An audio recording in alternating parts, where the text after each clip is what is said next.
பிரியமானவர்களே, இந்த நாளில் உங்களை சந்திக்க நான் மிகுந்த மகிழ்ச்சி அடைகிறேன். இன்று காலை 3 ஆராதனைகள், காலை 6 o'clock, 8 o'clock, 10 o'clock இருக்கிறது. அது மாத்திரமல்ல, இன்றைக்கு ஈவினிங் விசேஷமாக 4:45க்கு ஷைனிங் ஸ்டார் நடத்துகிறதான அந்த ஸ்டூடெண்ட்ஸ் மீட்டிங். ஸோ அதில் எல்லாரையும் உங்கள் எல்லாரையும் அன்புடன் அழைக்கிறேன். நீங்கள் எந்த திருச்சபை சார்ந்தவர்களாக இருக்கலாம், சால்வேஷன் வியூவர்ஸாக இருக்கலாம், எல்லோரும் நீங்கள் வந்து பங்கு பெறுங்கள். விசேஷமாக உங்கள் பிள்ளைகளை அழைத்து கொண்டு வாருங்கள். எப்படி ஏசப்பா கிட்ட பெற்றோர்கள் வந்து பிள்ளையை கொண்டு வந்தாரோ நீங்கள் கொண்டு வாருங்கள். ஸோ இன்று மாலை சரியாக 4:45க்கு அந்த கூடுகை இருக்கும். ஸோ எல்லோரும் வரும்படியாக உங்களை அன்பாய் கேட்டுக்கொள்கிறேன். கர்த்தர் பெரிய காரியங்களை செய்வாராக.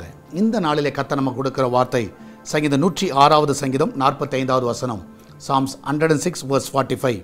அவர்களுக்காக தமது உடன்படிக்கையை நினைத்து தமது மிகுந்த கிருபையின்படி மனஸ்தாபப்பட்டு, அவர்களுக்காக தமது உடன்படிக்கையை நினைத்து. நான் சொல்லுகிறேன், கர்த்தர் உங்கள்கிட்ட என்னென்ன உடன்படிக்கை கொடுத்தாரோ அதை நினைக்கிற தேவன். நிறைய பேர் சொன்னதை மறந்துடுவாங்க, சொன்னது வந்து தெரியலன்னு சொல்லுவாங்க, மறந்துட்டேன்னு சொல்லுவாங்க, அதை செய்ய முடியாதுன்னு சொல்லுவாங்க. ஆனால் நம்முடைய தேவன் அப்படி இல்லை. உங்களுக்கு என்னென்னலாம் சொன்னாரோ அதை நினைத்து பார்த்து அதன்படி உங்களை நடத்துகிற தேவன். நிச்சயமாக நடத்துவார்.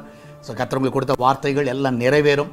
உங்கள் மேலே இருக்கிற திட்டங்கள் நிறைவேறும். நீங்கள் தைரியமாக இருங்க, சோர்ந்து போயிடாதீங்க. ஒரு வேளை இருளாக தெரியும், பாதை தெரியாமல் இருப்பீங்க, நிச்சயமாய் கர்த்தர் வழி நடத்துவார். நம்மளாம் ஜெபிக்கலாமா? நன்றி ஆண்டவரே, இந்த அருமையான வேலைக்காக நன்றி சொல்லுகிறோம். இந்த நாளில் தேவன் தாமே எங்களோடு கூட இந்த வழி நடத்துங்க. விசேஷமாய் கர்த்தாவே, இந்த நாளில் உலகம் முழுவதும் நடக்கிற ஆராதனைகளை அன்பின் கரத்தில் வைக்கிறேன். திருச்சபை ஆராதனைகளில் தேவனுடைய வல்லமுள்ள கரங்கள் கிரியை செய்வதாக. எஸ்தர் பிரேயரோஸில் ஆண்டவரே, இந்த காலையில் நடக்கிறதான இந்த 3 ஆராதனை மகிமையான காரியங்களை செய்யுங்கப்பா. ஆண்டவரே கர்த்தா, தேவனுடைய மகிமை ஆலயத்தை நிரப்பட்டு அநேக ஆத்துமாக்களை கொண்டு வாங்க. சபை விசுவாசிகள் எல்லாரையும் கொண்டு வாங்க. புதிய ஆத்துமாக்களை கொண்டு வாங்க. ஆண்டவரே, ஜனங்கள் திரளாய் வந்து ஆண்டவரே உம்முடைய வார்த்தையை கேட்கவும், ஆண்டவரே ஆவியில் நிரம்பி ஜெபிக்கவும் உதவி செய்வீராக. எல்லாருடைய ஜெபங்களுக்கு பதில் கொடுங்க. இதனால் எல்லா போக்கிலும் வார்த்தையில் தேவனுடைய கரம் இருந்து பாதுகாத்து கொள்ளட்டும்.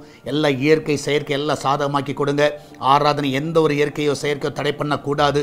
எல்லாரும் நல்ல சுகபலனோடு வழி நடத்துங்க. என் தேவன் தாமே மகிமையான காரியங்களை செய்வனுமா ஜெபிக்கிறேன். இதனால கத்த அந்த வீட்டை ஆசீர்வதிங்கப்பா. அந்த கிச்சன் பகுதி ஆசீர்வதிங்க. அந்த கிச்சன் பிள்ளை வேலை செய்யும்போது அந்த பிள்ளைகளுக்கு நல்ல பாதுகாப்பை கட்டளையிடுங்க. அப்பத்தையும் தண்ணீர் எண்ணெயும் மாவையும் ஆசீர்வதிங்க. இதனால கத்தாவை அந்த பிள்ளைகளோட வாழ்க்கையில் ஒரு தீங்கு வராதபடி பாதுகாத்துக் கொள்ளுங்க. எல்லாருக்கும் நல்ல சுகத்தை கொடுங்க. ஹாஸ்பிட்டலில் இருக்கிற பிள்ளைகள் சுகத்தோடு வீட்டுக்கு வரட்டும். எல்லா பட்டுக்கையை மாற்றி போடுங்கப்பா. இதனால் ஆன்லைனில் பார்க்குற பிள்ளைகளை, ஆண்டவர் ஆராதனையில் பார்க்குற பிள்ளைகளையும் ஆசீர்வதிங்க. ஆண்டவரே, அந்த வீடுகளில் தேவனுடைய பிரசன்னம் அளவுக்கு அதிகமாக கிரியை செய்வதாக. ஜனங்கள் தொடப்படுகிற நாங்கள் பார்க்க உதவி செய்யுங்கப்பா. மகிமையான காரியங்களை செய்வனமா ஜெபிக்கிறேன். இதனால பர்த்டே வெட்டிங் ஆனிவர்சரி கொண்டாடுகிற எல்லா பிள்ளைகளும் ஆசீர்வதிங்க. நன்மையினால் திருப்தியாக்குங்க. ஒரு குறைவில்லாமல் நடத்துங்கப்பா.